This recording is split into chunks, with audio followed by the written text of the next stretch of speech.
কাজও নেই। কখন থেকে বলছি আমার বাড়িতে কাজকর্ম হচ্ছে না, ছেলেগুলো আর কাজ করতে পারছে না। সত্যি এইবারে ছেলেগুলোকে আর রাখবো না, তাড়িয়ে দেবো। দেখি ওই বুড়ো কোথায় গিয়েছে। আরে কি গো, তুমি এসেছো?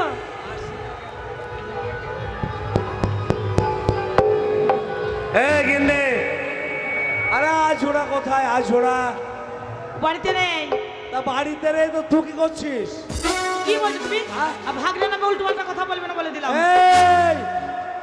এই ভাগিনের জন্য সন্তান নিসনি। শোনো, ওই ভাগনের জন্য আমি ছেলে পেলে নিইনি, বুঝেছো? ওই ভাগিনের জন্য সব কষ্ট রে। তুমি কি কষ্ট করেছো শুনি? যা কষ্ট তো আমিই করেছি। ও তাই নাকি? তা আমি কষ্ট করি, তুমি করেছো নাকি? তুমি তো দিন আচ্ছা। রাত পুঁটি মায়ের বাড়িতে ঢুকে বসে আচ্ছা থাকো। গেন্দে, এই আজোড়াকে মানুষ করার জন্য অনেক কিছু আমরা করেছি। কি করেছো ওরে তুমি? গিন্নি, এক কাজ বলো। কর, চারিদিকে শব্দ তো সব ফেটে গেল, জাম হয়ে গেল, একটা গান শোনা। কে শোনাবে? আমার আর ক্ষমতা নাই। আমার আর ক্ষমতা নেই। চল বাড়ি পালি কি করবো বলো তো, দুজনে লেগে পড়ি। শোনো, অনেক কাজকর্ম আছে বাড়িতে, বুঝেছো? ওই কাজ ছেড়ে দিয়ে তুমি এখানে সেখানে ঘুরে বেরিও না। তুমি কোথায় যাবে বলছিলে? দেখো, ভাগিনা মনে হয় এক্ষুনি চলে আসবে, বুঝেছো? এই গিন্নি, আরে এই ভাগ্নের জন্য কিছু করার উপায় নেই রে। কেন গো? এই ভাগ্নেকে শোন, এই ভাগ্নের জন্য কিছু করার উপায় নাই। কেন গো, কি করার উপায় নেই? আমার ভাগিনার মতন আর কার ভাগিনা আছে তুই বলো তো? হচ্ছিস আমার স্ত্রী, আমি তোর স্বামী। হ্যাঁ, আরে ভাগ্নের জন্য যে দুটো কথা বলবো, কিছু বলবো, কিছু শুনবো, সে সুযোগ আর নাই রে গিন্নি। কেন গো? এখন তো নেই, এখন তো বলতে পারো। এখন তো নেই, এখন ওর বন্ধুর বাড়ি গিয়েছে। কিছু কিছু কথা মুখে বলা যায় না,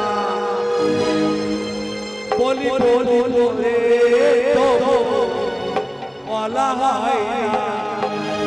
কি করে যে বলি ভালোবেসে তুমি যে আমারই, শুধু তোমারই। কিছু কিছু কথা বলা যায় না, ও বলি বলি বলা যায় না।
কিছু কিছু কথা বলা যায় না, হো বলি বলি বলা হয় না।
বলা যায় না ও বলি বলা যায় না।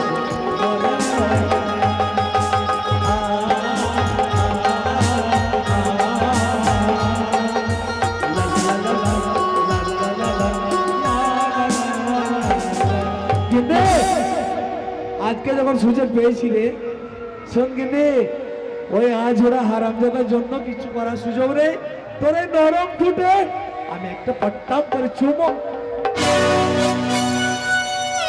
মামা মামা গো এ মামা কি ব্যাপার রে তোরা কি করছিলি হ্যাঁ? কই বাবা এ মামু কই রে মামু আমি কোথায় গেছিলাম জানো কোথায় রে বাবা আমি আমি আমি কোথায় গেছিলাম জানো আমি গান শিখেছি ভালো গান শিখেছি দারুণ গান শিখেছি হ্যাঁ রে হ্যাঁ? তুই কোথায় গান শিখলি? আমি এখন তোরা দুজনাতে ধর্মমূলক লোক তোরা ভক্তিমূলক তোরা কুৎকন শুনতে গেছিস আরে বাবা শোন আমি- আমরা আমি- আমরা কীর্তন গান ভালোবাসি হ্যাঁ। তাই বলছি যে তুই কীর্তন গান শিখেছিস হ্যাঁ। একটু শোনা আমি কীর্তন গান বলবো সত্যি শোনাবি? আমি কীর্তন এই না গান হলো আমার ভাগ্নে। শোনা শোনা একটু বসি। শোনা বাবা গান শোনা আমার মামা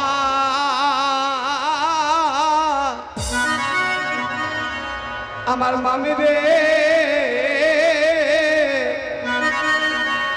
কীর্তন গান শুনবে ওরা প্রচুর হরি ভক্ত লোক হরিবল হরিবল হরিবল তুই বল ওরা কৃষ্ণ ভক্ত লোক তাই আমাকে বলছে তুই ভাগনা কীর্তন বল আমি কীর্তন বলছি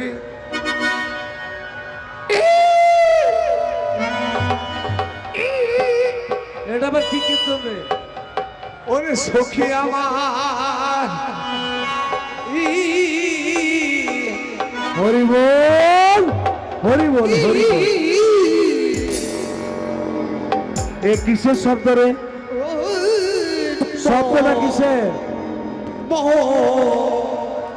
কীর্তন গান আবার পাঠা কোথা থেকে এলো পাঠাও কীর্তন করে পাঠাও গায় পাঠাও কীর্তন করে কারণ মানুষ যদি কীর্তন করে আমরা বলতে পারি পাঠারা যদি কীর্তন গায় কি করে গাইবে যদি করে গায়? মানুষ যদি কীর্তন গায় তাহলে এইভাবে বলবে সখী আমার আর পাঠা যদি ওই কথাটা বলে তা ওর ভাষায় কি বলবে জানিস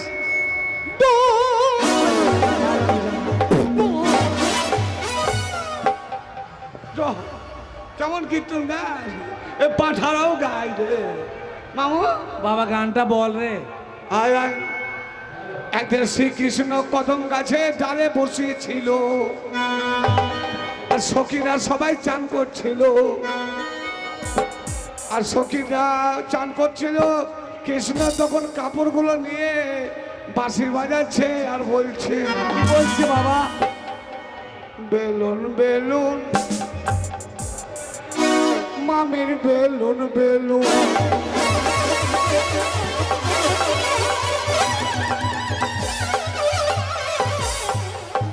হ্যাঁ সত্যি দাও দাঁড়াও। হারাম জাদা কীর্তন গান বেলুন বেলুন মামির বেলুন বেলুন লাল বেলুন মামুর হো আরে হারাম জাদা ভালো কীর্তন রে হ্যাঁ? লাল বেলুন মামুর হো বল এইটাই আমি শিখেছি এই পর্যন্ত শিখেছি গানটাই বানাচ্ছে গানটা কিভাবে আছে শিখাও তো ভালো করে। বেলুন বেলুন দাদা বেলুন বেলুন বেলুন দাদা বেলুন বেলুন লাল বেলুন দাদা হলদে হ্যাঁ? ওরে হলদে কে দিবে কে দিবে ওরে হলদে কার এক্সট্রা আছে দে মামু চাইছে তুমি তো সেই রকম এই ছেলেটাকে সরকার বুঝাতে আছে পারছো যে- না ওইভাবে বুঝবে তাহলে? বলবে ওরকম করে বুঝবে হ্যাঁ তো আমি বলছি আমি বলো। বুঝাইছি ওই লাল বেলুন দাদা হল দেবে হ্যাঁ হলদে বেলুন বুঝেছিস? আচ্ছা মামু তোরা যে বলছিলি ধুতি পরে ভালো করে সেজে তুই কোথায় যাবি বাবারে জীবনে পাপ ছয় যা পূর্ণ করেছি পাপ করেছি পূর্ণ করেছি তাই গয়া কাশি বিন্দা যাব মন। ও কয়া কাশি যাবা? হ্যাঁ গয়া কাশি যাব। কাশি যে বাঁশি বাজাবা নাকি? ওরে বাবা ওগো তোমাকে একা যেতে দেবো না, তুমি ভাগনাকে সঙ্গে নিয়ে যাবে। ওকে আমি নিয়ে যাবো না। মামা তুই যদি গয়া কাশি যাস তা কেন যাচ্ছ? জীবনে যা পাপ করেছো ওরে বাবা হ্যাঁ, তাই তোমার ওই গয়া কাশিকে তোমার পাপ মোচন হয়ে যাবে? মানুষ জীবনে ওইভাবে হয় না রে মামু। তাহলে কি করতে হবে? পাপ যদি করো, কোনটা পাপ জানো? মা বাপকে যদি খেতে না দাও, ওইটাই হচ্ছে পাপ।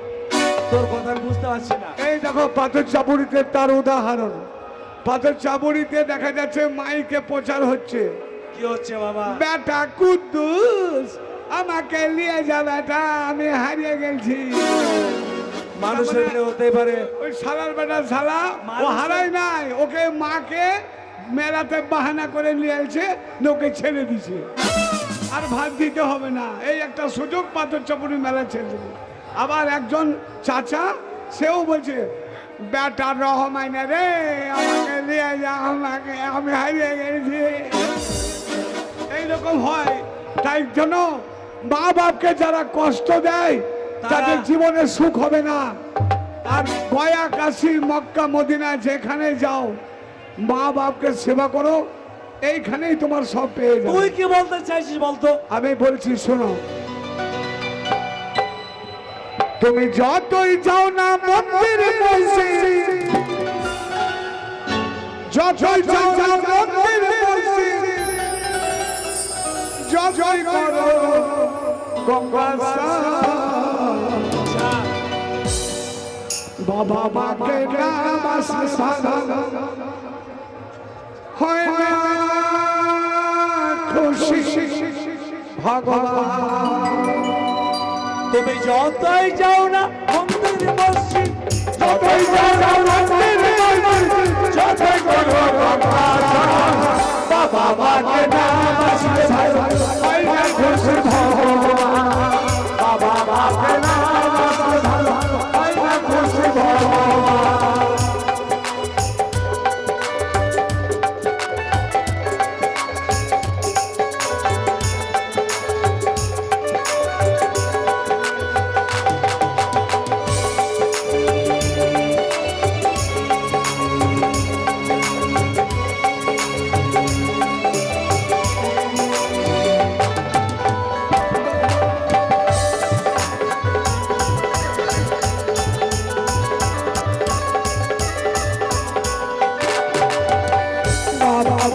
সবার সেরা এই জগৎ সংসারে, তাদের সেবা করলে পাবে সকল দেবতারে। ঠিক ঠিক ঠিক ঠিক বলেছি বাবা।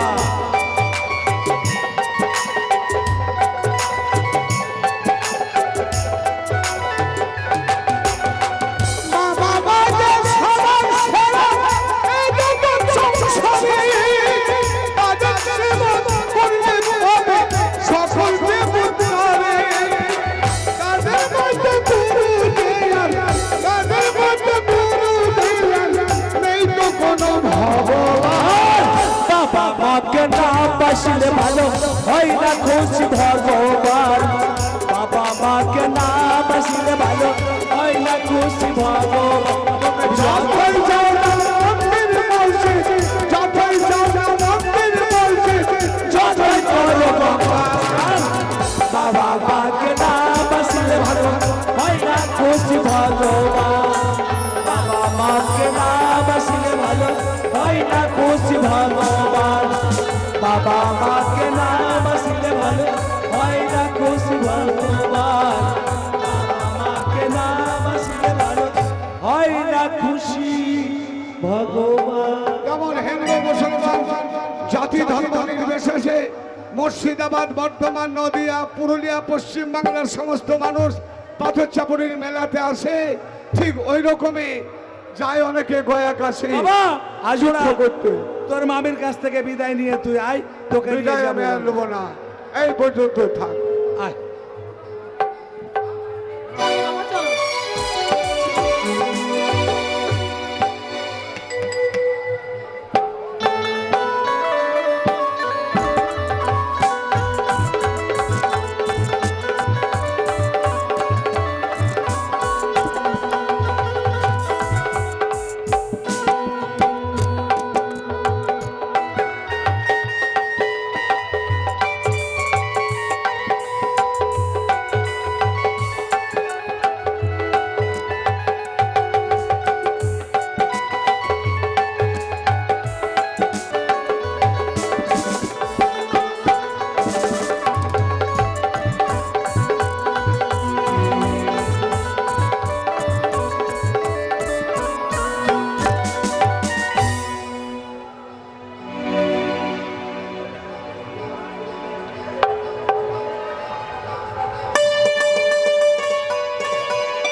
তোমাকে আমি হ্যাঁ দিদি, বলো কি এমন তেমন কি বকছো? কি হয়েছে? কি কি হয়েছে তুমি বুঝতে পারছো না?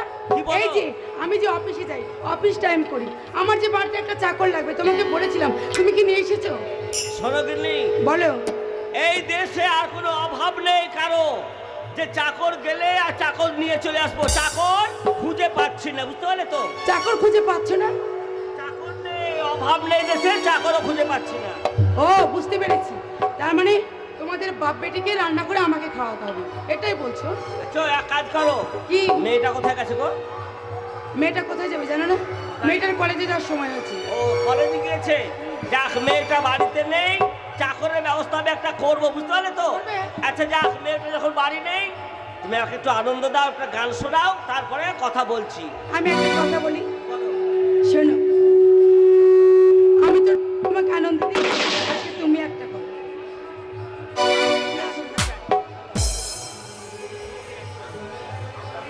তাই একটা গান শোনাও। তাহলে সেই দিনকার গানটা হয়ে যায়। সেইটাই তো, ওইটা। ও তুমি গোলাপের কাঁটা আমায় যে দিলে, উল্টে কেন তুমি